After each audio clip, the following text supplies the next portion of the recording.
ఓం రాజాతిరాజాయ ప్రసహ్య సాహినే నమో వయం why శ్రవణాయ కుర్మహే సమే కామాయ మహ్యం కామేశ్వరో why శ్రవణో దదాతు. ఇంకా నైవేద్యం కాలేదురా. శ్రవణో దదాతు.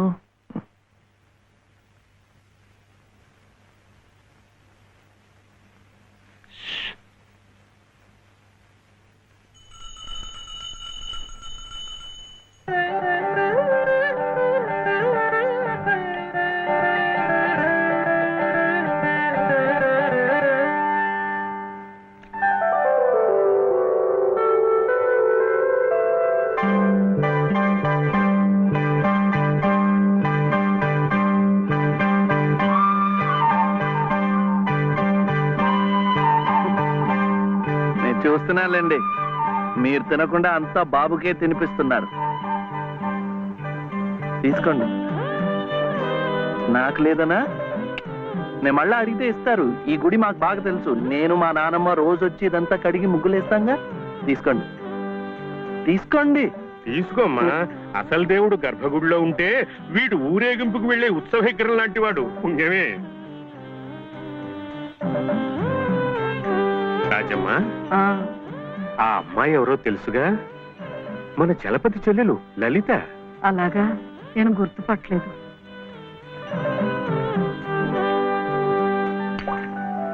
నిన్ను గుర్తుపట్టలేకపోయానమ్మా. ఏమనుకోకు. ఏమిటో మనిషికొక చింత పెడతాడా దేవుడు. గంగిగోవు లాంటి మీ అన్నయ్యకి ఆ మహాతల్లి మీ వదినెలా దొరికిందో. వస్తానండి. పదమ్మా. చూడమ్మా, ఇంత చిన్నతనంలోనే నీకొచ్చిన కష్టం సామాన్యమైంది ఏం కాదు. ఇలాంటప్పుడే మనసు చిక్కబట్టుకోవాలి. నేను ఎన్ని ఎదురు దెబ్బలు తిన్నానంటావు? కళ్ళ ముందే కాపురం చేస్తున్న కూతురు పోయింది. కొడుకు కోడలు పోయారు. చిన్నతనంలో జరిగిన ప్రమాదంలో మెదడికి దెబ్బ తగిలి నా మనవడు ఇలా అయిపోయాడు. ఇవన్నీ తట్టుకుంటూ మందులు మాకులు తింటూ ఇంకా బ్రతికుండాలనుకుంటున్నానంటే ఎందుకంటావు? నా మీద ఆధారపడ్డ వాడి కోసం, నా మనవడి కోసం. భగవంతుడా, వాడి బుద్ధి పెంచకపోతే పోయే. ఏ కల్మషం ఎరగని ఆ పసితనాన్ని అలాగే ఉంచు. చెప్పింది చేసే పట్టుదల, దీక్ష అవైనా ఇచ్చావు, అంతే చాలు అని రోజుకొక్కసారి ఆ దేవుడికి గుర్తు చేయటానికి ఈ కట్టిని ఇలా ఉంచాను. చాదస్తం అనుకోకపోతే ఒక్క మాట చెప్తాను తల్లి. నువ్వు కూడా ఒక మంచి రోజు చూసుకుని ఈ గుడి ప్రాంగణం తుడిచో, మెట్లు కడిగో, ఇంత సేవ చేసుకో. అంత మాత్రాన బాధలు తీరిపోతాయని కాదమ్మా. ఆ భగవంతుడి అనుగ్రహం ఉంటే ఈ కష్టాల సముద్రంలో పడి కొట్టుకుపోకుండా కనీసం మోకాటి లోతునైనా సాగిపోగలమని. ఆ లలితమ్మ ప్రసాదాలు పెట్టి పిల్లాడిని స్కూలుకు పంపుతోందంటే ఆ వదిలి గారు ఎంత అమానుషంగా ప్రవర్తిస్తుందో ఆలోచించు. అగో, నీ ఇష్టం వచ్చినప్పుడు అలా రావడానికి పోవడానికి ఇది ఏమన్నా ఇదనుకున్నావా? గుంజీలు ఏదో పొరపాటు అయిపోయింది. రేపటి నుంచి వాటి టైంకి వచ్చేస్తా. రేపటి సంగతి రేపు చూద్దామమ్మా. ఈ క్లాస్ అయ్యేదాకా గుంజీలు తీవేద్దావా అని. అప్పుడు కానీ రాంగ్ కుదరదు. ఒరే ఏమిట్రా ఇది? మీరు క్లాస్ అయ్యేదాకా తీగుంజలు తీయండి. వాడికి నాకు సామ్యం ఏమిట్రా? వాడు తప్పు చేశాడు, తీయొద్దు. మీరు తప్పు చేశారు. నేనేం చేశాను? వాడు ఎందుకు ఆలస్యంగా వచ్చాడో తెలుసుకోకుండా తీగుంజలు తీయమనడం తప్పు కదా. ఎందుకు ఆలస్యమైంది? నువ్వు తీయొద్దు. ఏమ్మా, ఎందుకు ఆలస్యమైంది? వాళ్ళ వదిన బాగా చూసుకోపోతే గుడికి నిజమే కదా, గుడికి తీసుకెళ్లి ప్రసాదం పెట్టి తీసుకొస్తోంది పాపం. అన్ని మెట్లు ఎక్కి దిగాలంటే ఆలస్యం అవుదా? అవుతుంది. ఆ సంగతి చెప్పొచ్చు కదమ్మా. అంతే. ఆపు. మాస్టారు, రేపటి నుంచి గుడిలో ప్రసాదం అయిన తర్వాత వీడు వస్తుండగా చూసి బెల్లు కొట్టండి. అట్టాగే లేరా. వెళ్ళు వెళ్ళు. నీ పేరేమిట్రా? బాలసుబ్రహ్మణ్యం. బాలసుబ్రహ్మణ్యం.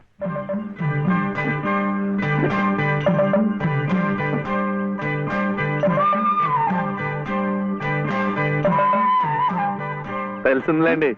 మీ పేరు లలిత, నా పేరు చెప్పున వీర వెంకట సత్య శివసుందర రామయ్య. మీ పేరులో 3 అక్షరాలే, లలిత. నా పేరులో 3 ఉన్నారు. వీర వెంకట సత్య అన్నవరం స్వామి, శివ నేను, సుందరరామయ్య మా తాతయ్య. మరి మీ పేరులో ఎవరున్నారు? ప్రస్తుతానికి నేను మా బాబే.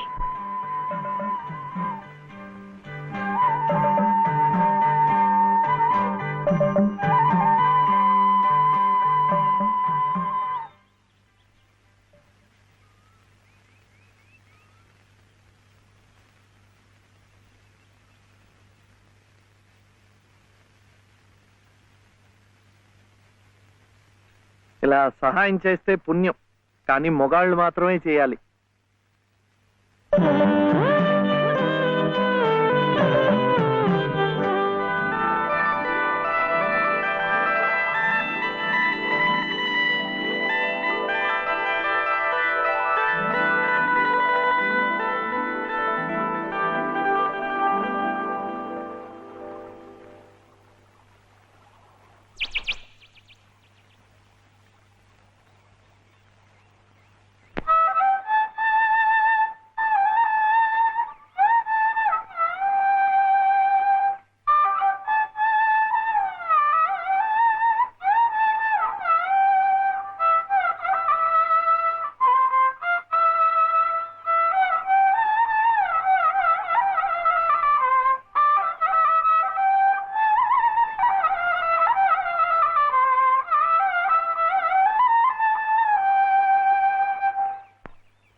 ఇది మా నానమ్మ పాడేది.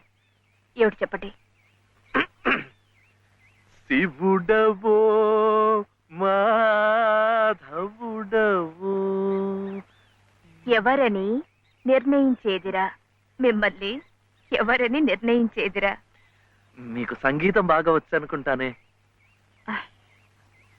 మీకు తెలిసిన చోట 2-3 సంగీతం పాఠాలు ఇప్పించకూడదు. పాఠానికి 100 రూపాయలు ఇచ్చినా నా బ్రతుకు గడిచిపోతుంది.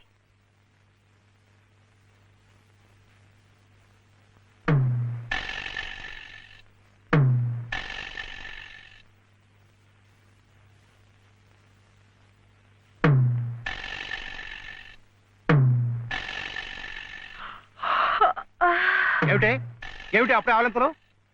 పెళ్లినాడు హోమం చుట్టూ తిరుగుతుంటే పురోహితుడు చెప్పాడు కాబట్టి తిరుగుతున్నారు అనుకున్నాను.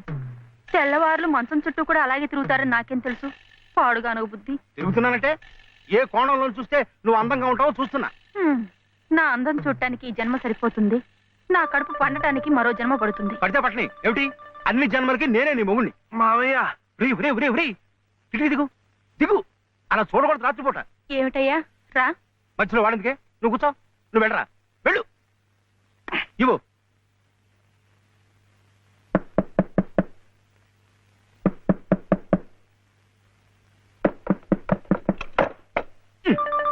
ఏమిట్రా, ఏమిటి నీ గొడవ? అర్జెంటుగా నాకు 100 కావాలి. 100 లేదు కింద లేదు నీ పొంద. పోయి పడుకో. ఇస్తే గాని నేను ఎళ్లను, పడుకోను. చేతులు విరక్కొడతాను. అర్ధరాత్రి లేదు అపరాత్రి లేదు. పో.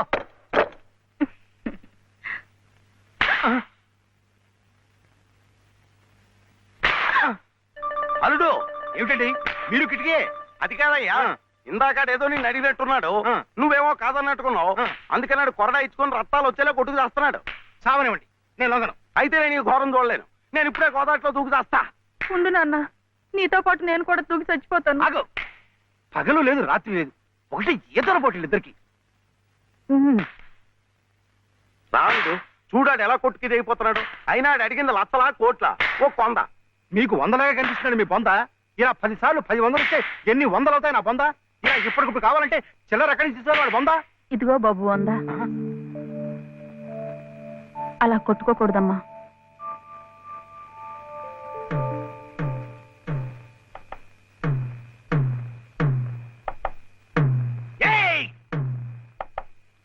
ఉత్తు తరుపులే, ఆడేం చెయ్యడు పాపం. కానివరే, ఇంత గొడవ చేసి 100 రూపాయలు ఇచ్చుకున్నావు కదా, దేనికి? సంగీతం నేర్చుకోవడానికి. అందులో సగం నేను నేర్పుతా. ఏం సగం ఇస్తే సగమే నేర్పుతానేనా? మరి మీకిస్తే ఆవిడకి సహాయం చేసినట్టు ఎలా అవుతుంది? ఆవిడెవరు? లలితమ్మ గారు. అదా సంగతి. బాగుందిరా. కానివరే, ఓ పెద్ద పేరున్న దర్జీ దగ్గరికి సీటీ కూడా అట్టుకెళ్ళి మంచి కోటు కుట్టమంటే బాగోదు. అట్లాగే బాగా శాస్త్రం తెలిసిన మనిషి దగ్గరికి వెళ్ళి నీ లొల్లాయి పదాలు పాడే కంఠంతో సంగీతం నేర్పమంటే చచా, దానికి రాగం తానం తాయి ఎన్నుండాలా? అసలు గొంతుకి ఏ స్థాయిలో ఇప్పుడా జమ్ము నిలబడిపోవాలా. అప్పుడు ఆవిడేమైనా నేర్పినా నువ్వేమైనా నేర్చుకున్నాను. ఆయనమ్మా, ఏమిట్రా? చలపతి గారు లలితమ్మ దగ్గర ఒక పాట పాడాను. అది విని ఆమె ఏడుస్తూ వెళ్ళిపోయిందేమిటే. ఏం పాట పాడావురా? సీతమ్మ మరి వనవాసం లేదు. మరి ఇంకే, సీతమ్మ వారి కథ అంటేనే కష్టాల తోరణం. ఎంతటి ఆదిలక్ష్మి అయినా ఆడజన్మ ఎత్తేసరికి అగచాట్లు తప్పలేదు. ఉమ్. హా. ఏ కష్టాలు ఆమె గుండెల్ని తాకాయో, తన బాధల్ని గుర్తుకు తెచ్చాయో పిచ్చి తల్లి ఏడుస్తూ వెళ్ళిపోయి ఉంటుంది. అంటే ఆవిడ చాలా కష్టంలో ఉందా నానమ్మ? కష్టాలు కాక మరేమిట్రా, చిన్నతనంలోనే భర్త పోయాడు. అత్త మామల ఆదరించలేదు. ఉమ్. గతి లేక అన్న పంచం చేరితే ఆ వదిన తాటకిలా కాల్చుకు తింటుంది. ఏమిటో చస్తే గాని రాబందులు ముట్టం. కానీ ఈ బంధువులున్నారే, కాస్త పరిస్థితి చేయిదారితే బతికొండగానే పీక్కు తింటారు. అంటే ఆవిడ అలా కష్టాలు పడాల్సిందేనా? అందుకే ఏదైనా దారి చూపించమని ఆ భగవంతుడిని వేడుకోమన్నాను. ఆ గుడి ప్రాంగణం తుడుచు, ఆ మెట్లు కడిగు, ఇంత సేవ చేసుకుంటే మంచి జరుగుతుందని చెప్పాను. చదువుకున్న పిల్లలు, మనకున్న నమ్మకాలు వాళ్ళకుంటాయా?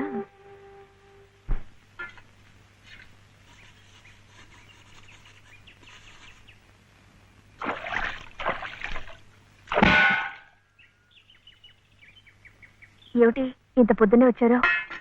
మెట్ల పూజకి. మెట్ల పూజగా? రండి. అరే ఏమిటిది?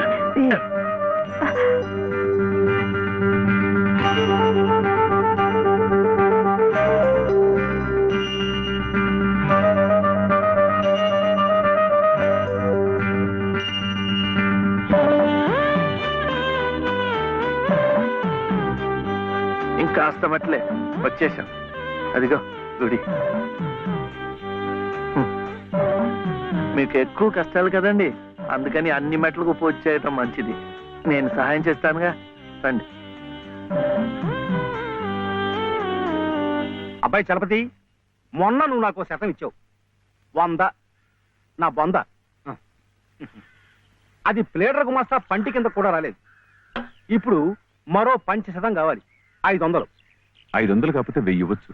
కానీ ఆయన కేసు కూడా సరిగ్గా వినలేదే. విండాయా? పెట్టలేదుగా. ఎద్దుకు మేత, ప్లేడర్కు ఫీజు పనికి ముందే పెట్టాలి. నువ్వు వెళ్ళి 500 పట్టరా. 500 అప్పుడు వింటాడు. వెళ్ళు. ఇంకా చూడు, ఈ కేసుని గానుగా తిప్పినట్టు తిప్పేస్తాను. బాబు, ఆయన అసలే గంతలు కట్టిన గానుగెద్దు, అక్కడికక్కడే తిప్పేసి ముంచేయగలడు. నాకేం వినపట్టలేదు. నీ నోటుకు వచ్చినట్టు నువ్వే వాక్కు. తవరు చదువుకున్నారు, మధ్యలో ఈ దళారిగాళ్ళు ఎందుకండి బాబు? ఇదిగో, నువ్వు నోరు మోస్తావా? నువ్వు వెళ్ళవయ్యా. అమ్మా బట్టలు. వేస్తాలే. ఇదిగో ఏమేవు, కొబ్బరికాయ ఉంది కదా అని నెత్తికేసి రుద్దుకుంటే కొబ్బరి నువ్వు రాసుకున్నట్టు కాదు. చుట్టూ రాలిపోయి పుర్రెకి పుండు పడుతుంది. ఏమిటే? ఉతుకుదామని. ఇది ఉతికింది.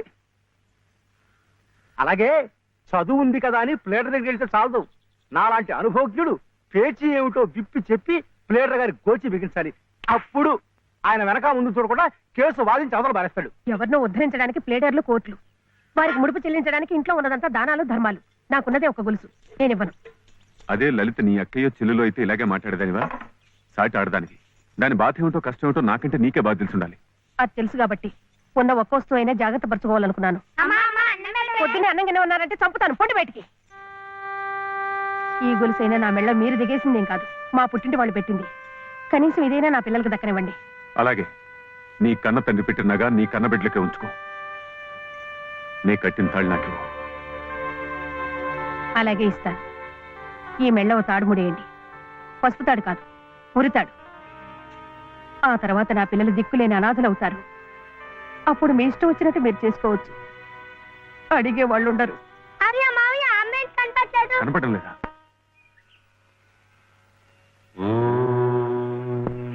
దినకరం ప్రభాకరం జూయతేజోధరం సకల జగదాధారం అఖిలం శశ్వత్ శుభకరం దినకరం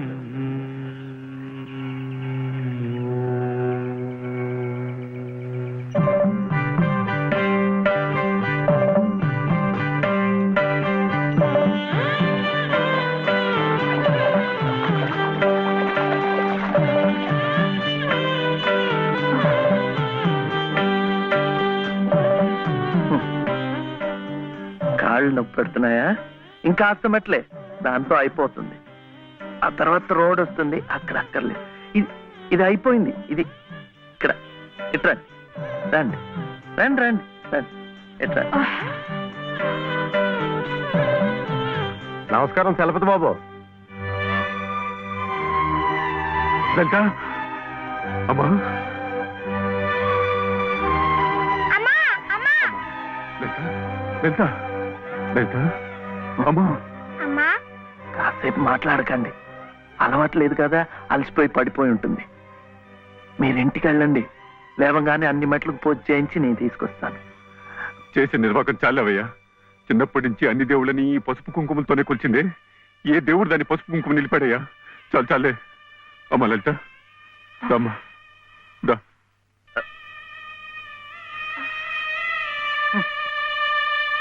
ఆ మెట్లు కూడా పూర్తి చేసి ఉంటే ఎంత మంచి జరిగేదో. ఎట్టా జరుగుద్దిరా? గోదాట్లో మునిగితే పుణ్యం వస్తుంది అన్నారని ముక్కు మూసుకొని నీళ్ళల్లో అట్టాగే కూకుంటే అట్టాగే పైకి వెళ్ళిపోతాం. దేనికైనా ఓ పద్ధతి, ఓ నిమిటం ఉండాలా. ఏం కాసిన కూసిన మెట్లా? ఓ కోటి పెళ్లి కానుండి కొండ పెళ్లి వరకు ఉన్నాయి. వీటన్నిటికీ పూజలు చేయాలంటే ఆడకూతురు తట్టుకోవద్దా? చెయ్యకపోతే కష్టం ఎలా తీరుతుంది? ఓరే, గుళ్ళో పూజలు చేయాలంటే నువ్వే చేస్తున్నావేట్రా? పూజారికో చేస్తున్నారు, మనం అట్ట పూలు ముట్టుకుంటున్నాం అంతే. కానీ పుణ్యం మనకు వచ్చేస్తున్నాడు. అట్లాగే ఆ అమ్మ కష్టాలు పోవాలంటే ఆ అమ్మే చేయక్కర్లేదు. ఆ అమ్మ పేరు చెప్పి నువ్వైనా చేయొచ్చు, నేనైనా చేయొచ్చు. నీకు మంచి జరగాలని మీ నాయనమ్మ చేయడంలా అంతే.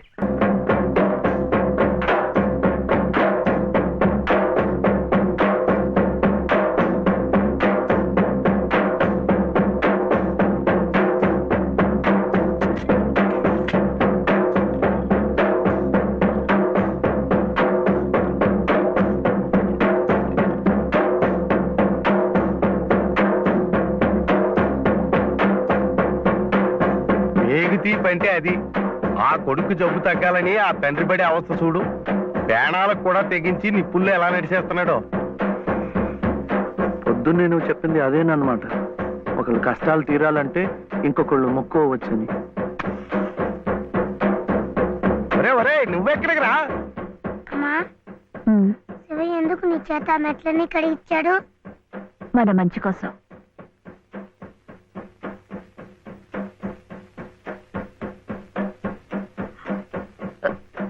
ఏమండి, ఎక్కడికి? ఏమండి ఏమండి?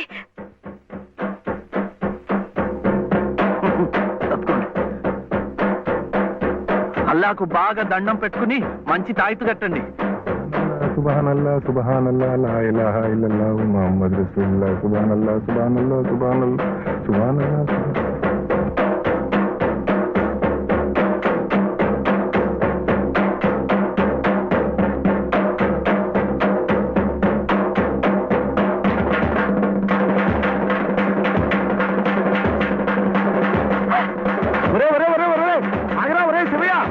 కాలు కాలిపోతారా? ఒరే ప్రమాదం రా!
ఈ రాత్రికి మీరు ఇక్కడ ఉంటే మంచిదేమో.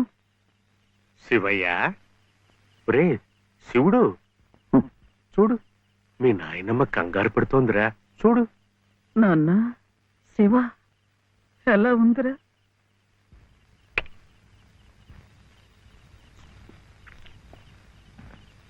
ఇప్పటికైనా నమ్మకం కుదిరిందా? వాడికేం పర్వాలేదమ్మా, హాయిగా నిద్రపోతాడు. అసలు నీ ఆరోగ్యం కూడా అంతంత మాత్రమేగా. జాగారం చేయకుండా కాసేపు నడుము వాల్చు. ఏం విశ్రాంతి తీసుకోవటం ఏమిటో. వీడిలాగే ఏదో ఒకటి నెత్తి మీదకి తీసుకురావడం, అది తీరేసరికి మరొకటి. ఈ సేవతోనే సరిపోతుంది. నువ్వు చాలా అదృష్టవంతురాలి రాజమ్మ.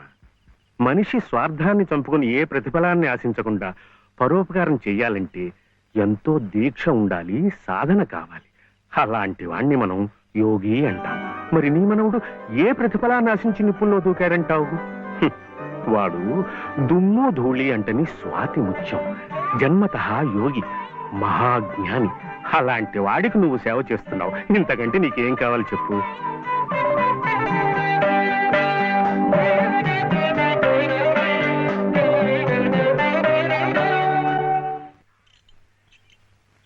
ఏమిటి నాన్న, ఒక్కసారైనా వెళ్ళి బావని చూడలేదు?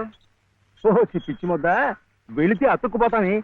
చీడించి మేరెల్సమని డాక్టర్లు వాడికి పెద్ద వైద్యమే అవసరమైందన్నారు అనుకో. ఓ ఓ ఓ ఆ ఖర్చులన్నీ మన నెత్తి మీద కాకిరెట్లు బండి పడిపోతాయి. దిక్కుమాలిన కంపు. ఇదిగో ఇదిగో ఇట్లా, రేపటి నుంచి శ్రీరామ ఉత్సవాలు. చందాలంటూ వచ్చి కొంప మీద పడిపోతారు. మా నాన్నకి నెత్తురు బంక విరోచనాలు, ఇంట్లో కూడా రావడం లేదని చెప్పి గేట్లో వాళ్ళని గేట్లో పంపించాయి.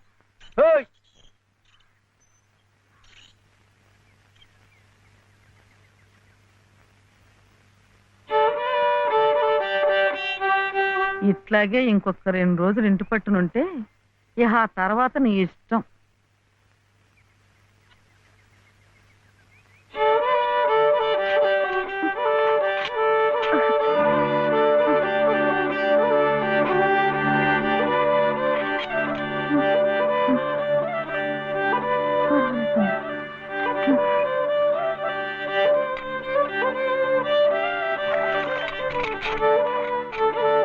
చిట్టి చిట్టి, ఏమిటి? చలపతి గారి ఇంటికి వెళ్ళి లలితమ్మ గారి వదిన మళ్ళీ బాధపడుతుందేమో చూసొస్తావా? ఏమిటి బావ నీ పిచ్చి? ముళ్ళకంప మీద కూర్చోబెట్టి గుచ్చుకుంటుందా అని అడిగినట్టుంది. ఆ దుర్గమ్మ ఈ జన్మలో మారు. చాలమ్మా.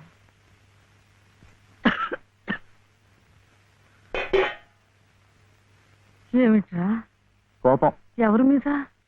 ఏం చేశాను? మెట్ల పూజ పూర్తి అవ్వకుండానే వాళ్ళ అన్నయ్య తీసుకెళ్లిపోయాడు. నువ్వేమో బాబా దగ్గర నుంచి సగంలోనే నన్ను లాక్కొచ్చేశావు. ఇంకా మంచేం జరుగుతుంది? ఒరే, నేనైనా నువ్వైనా వాళ్ళ అన్నయ్య అయినా అంతా నిమిత్త మాత్రులమేరా. ఆ గజేంద్రుణ్ణి రక్షించడానికి విష్ణుమూర్తి తరలొచ్చాడు చూడు. అలాగే లలితమ్మని ఈ ఊబిలోంచి బయటికి లాగటానికి ఎవరో మహానుభావుడు ముందుకు రావాలి. ధైర్యంగా మెళ్ళో తాళి కట్టి శాశ్వతంగా ఓ నీడ కల్పించాలి. తోడుగా నిలబడాలి. అదొక్కటేరా దారి. కానీ ఈ వ్యధవ కట్టుబాట్లు ఆడదానికి అవకాశం లేకుండా. మాంగళ్యం తంతునానేనా మమ జీవన హేతునా కంఠే బధ్నామి సుభగే త్వం జీవ శరదస్యతం. ఏమిట్రా, ఏమిటి నువ్వు చేసిన అదో పని? వెధ పని కాదు, మంచి పనే. మరి ఆమెకి మంచి ఎలా జరుగుతుంది? అందుకని దేవుడు తాళి కట్టవడం. ఊరుకోండి బాబు, ఊరుకోండి ఊరుకోండి. సంప్రోక్షణ చేద్దాం. ఏదో తెలియక చేశాడు. తెలిసే చేశాను. ఏడిసావు వెధవ, వెధవేషాలు నువ్వు. నాయనమ్మ చెప్పింది కదా, ఆమె కష్టాలు తీరాలంటే ఎవరైనా తాళి కట్టి తోడుగా నీడగా ఉండాలని.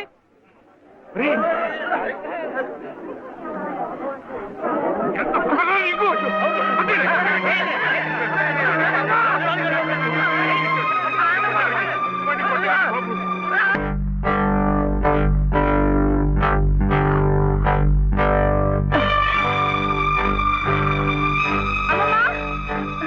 అమ్మమ్మా, అమ్మమ్మా, ఏమిటే?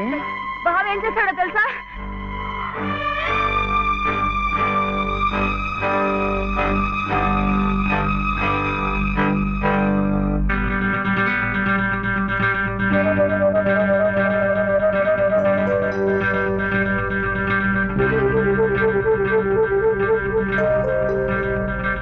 ఏమే ఇది మెళ్ళ వేసుకుని సరాసరి ఇక్కడికే వచ్చేస్తే నీకు హారతలు ఇచ్చి స్వాగతం చెప్తానడా? సిగ్గు లేకపోతే సరి. అసలు ఆ కట్టిన వాడిని చెప్పు తీసు కొట్టాలి. కట్టించుకునే నీ మొహన కళ్ళాపుతానే. కట్టుకోలే. నువ్వు నోరు మీద. అక్కడేమో మీ అన్నయ్య మొగుడు సచ్చిందానివి కదా అని నీ భరణం కోసం కోర్టుల చుట్టూ తిరగడమా? నువ్వేమో ఇక్కడ కుయ్యకయ్యమనకుండా ఆ తాళి కట్టించుకుని ఊరేగడమా? ఈ వెధవ పని మీ అన్నయ్యకి తెలిస్తే అవమానం భరించలేక నిన్ను చంపి ఆయన చస్తారు. అప్పుడేమో నా తాళి తెగుతుంది. ఈ అరిష్టాలు ఏమీ జరగకముందే అది తీసి అవతల పారే. నేను కట్టింది తీసేయటానికి కాదు. మరి ఎందుకునైనా మమ్మల్ని అందరినీ గంగలో కలపడానికా? లలితమ్మ గారికి తోడివ్వటానికి, మీరందరూ వీడిని కష్టపెట్టకుండా చూడటానికి. ఇవే వాడు రమ్మంటే నువ్వు వెళ్ళవేనా? మంచి మర్యాద ఏం అక్కర్లేదా? నాకు తెలుసు నీ మంచి ఏమిటో.